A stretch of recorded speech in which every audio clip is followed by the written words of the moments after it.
Dark sides of living in Manchester. Thinking about going to school, taking a vacation, or relocating to the great city of Manchester? That being the case, you should give the city of Manchester significant consideration. The city is fantastic and it offers citizens a wide variety of opportunities, so it's no surprise that they've made it their home. Although the benefits of living in Manchester exceed the negative sides of living in Manchester by a wide margin, anybody considering a move to this ancient city should give it another look. Okay, let us discuss the negative sides of living in Manchester, United Kingdom. 1. Homelessness. There was a time when Manchester was more reasonably priced, but that time has passed.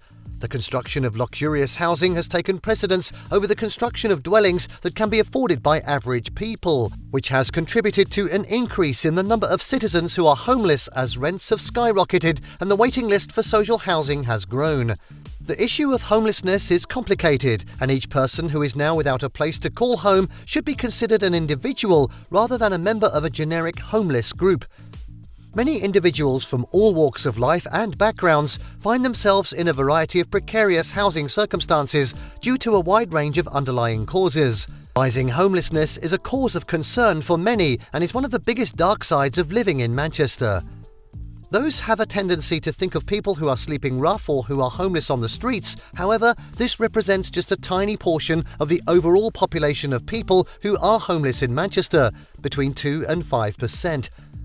Persons who are couch surfing, staying in temporary housing, living in dangerous or poor housing, and people who are already residing in emergency shelters are also considered to be in other categories of homelessness. Relationship breakdown is the most common cause given for why someone becomes homeless in the United Kingdom.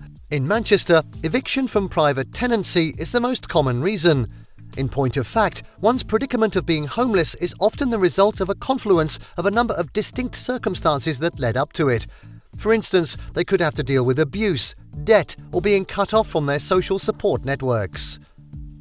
2. Long waiting list in hospitals. There are now over 500,000 individuals on waiting lists for the NHS in Greater Manchester, with tens of thousands of them waiting for more than 1 year. The number of individuals waiting for elective treatment is presently at 521,000, which is over twice the amount that was waiting before the epidemic, when it was at 283,000. And the number of people added to the waiting list continues to average roughly 3,300 every week. It comes at a time when demand in emergency rooms is still substantially high, which affects the amount of beds that are available in hospitals, and staff members are becoming more fatigued. The backlog of work that was produced by COVID is being cleared up by hospitals cooperating with one another and contracting out certain elective operations and treatments to the private sector. However, a significant number of patients will always be required to suffer unacceptably lengthy wait times. 3. Lower wages relative to London.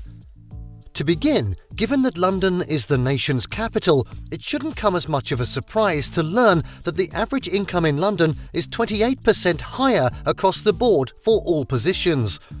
When it comes to information technology, the average income in London is £57,000, whereas it is just £45,000 in Manchester.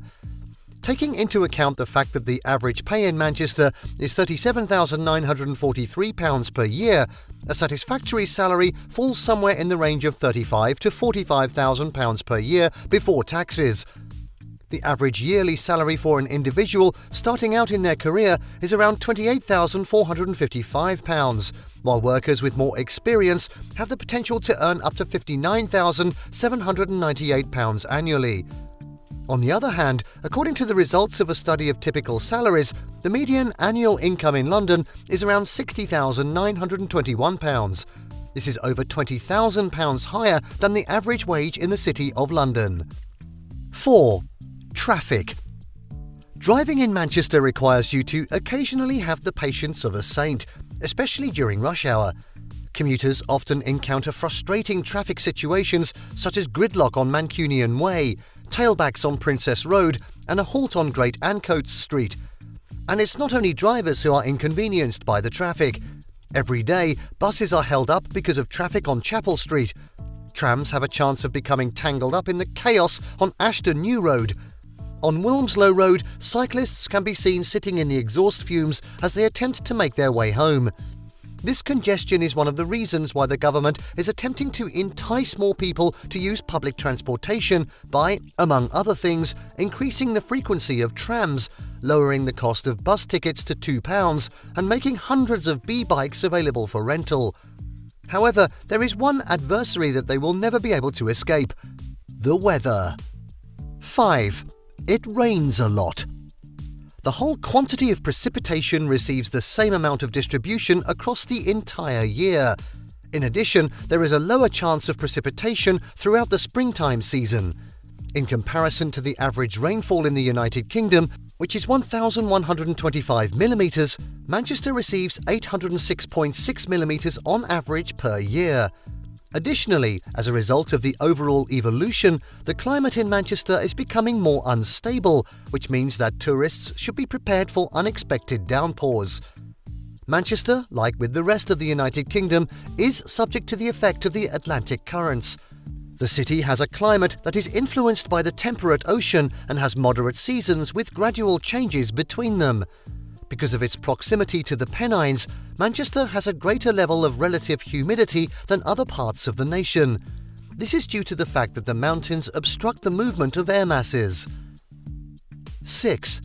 Airport is awful. Better go to London. The current travel turmoil has been previously attributed to personnel shortages as well as a post-pandemic rise in passenger demand at Manchester Airport. According to the findings of a recent ranking, Manchester Airport is considered to be one of the worst airports in the whole globe. According to the list created by AirHelp, which evaluates timelines, quality and customer service at 76 airports across the globe, this airport, which handles approximately 27 million passengers each year, was ranked as the third worst in the whole world. There was a personnel issue earlier in the year which led to long lines at security checkpoints and other disruptions at the airport. Nevertheless, there was optimism that managers at Manchester Airport were getting a handle on this situation. However, the visuals that have been coming from the terminals over the course of the last several days have prompted worries over the hub and its partners' ability to weather the storm as they emerge from the epidemic. 7. Poverty. According to the Monitor, an increasing number of families and children are being driven into poverty as a result of the worsening cost of living problem, which is hitting families' finances hard as inflation continues to skyrocket and energy prices appear certain to increase again in the near future.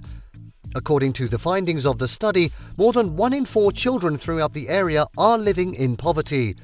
At the same time, the number of food banks and other low-income assistance providers that are providing people's fundamental food requirements has doubled over the course of the last 5 years.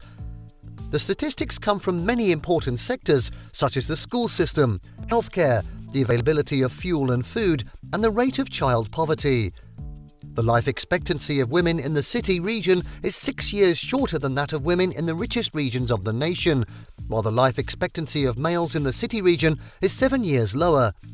Since 2019, the unemployment rate in Manchester has increased at a pace that is much higher than the average for the country. Such poverty numbers don't paint an all-good picture and is one of the dark sides of living in Manchester. Choosing the ideal neighbourhood while relocating may be challenging. The ability to recognise and disregard excess or exaggeration is crucial for making sound choices. Although these dark sides of living in Manchester have been described, they are not meant as an indictment of the lovely city as a whole. Rather, they are intended as a practical guide for anyone considering whether or not to make Manchester their permanent home. Thank you for watching this video. Please don't forget to subscribe and turn on the notification bell. This is Learning Canteen.